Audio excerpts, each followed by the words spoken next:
দিদি আমার একজন বন্ধু আছে কার্তিক দা, রোগা পটকার চেহারা, জামা প্যান্ট, জুতো মোজা, হাতে ঘড়ি আংটি, গলায় চেন, কোমরে মাদুলি, সবকিছু পরে কার্তিক দা টোটাল বডি বের হচ্ছে 24 KG 500 gram, always loaded, 24 hour busy without any work. তো সেদিন আমার কাছে এসছে, বলছে মৃদুল দা, দাদা চলুন একটু বেরিয়ে আসি। দাদা আমি যেতে পারবো না, বাড়িতে একটু ফ্যামিলি প্রবলেম আছে। ওরে দাদা আপনার বাড়িতে ফ্যামিলি প্রবলেম? আপনি জানেন কাকে ফ্যামিলি প্রবলেম বলে? আরে না, একটু খুলে বলুন। ওরে দাদা কিছুদিন আগে আমি এক মহিলাকে বিয়ে করেছিলাম, তো সেই মহিলার আগের থেকে একটি মেয়ে ছিল, তো সেই সূত্রে সে আমার সৎ মেয়ে। তার কিছুদিন পরে আমার বাবা আমার সৎ মেয়েকে বিয়ে করে, তো সেই সূত্রে আমার সৎ মেয়ে হয়ে যায় আমার সৎ মা, আমি আমার বাবার শ্বশুর, আর আমার স্ত্রী নিজের শ্বশুরের শাশুড়ি।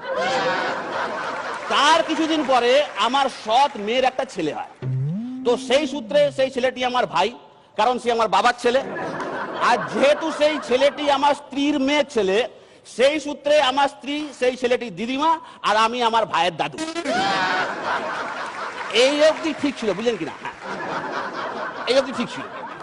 তার কিছুদিন পরে আমার আর আমার স্ত্রীর একটা ছেলে হয়, তো আমার ছেলে দিদি মানে আমার সৎ মেয়ে, সে এখন আমার ছেলে ঠাকুমা, আমার ছেলে এখন আমার বাবার শালা, আমি আমার নিজের বাবার ভাগ্নে, আমার স্ত্রীর নাতি নিজের দিদিমার দেওর, আমার মেয়ের ছেলে নিজের মায়ের কাকা, আর হতভাগা আমি হয়ে গেছি এখন আমার নিজের দাদু।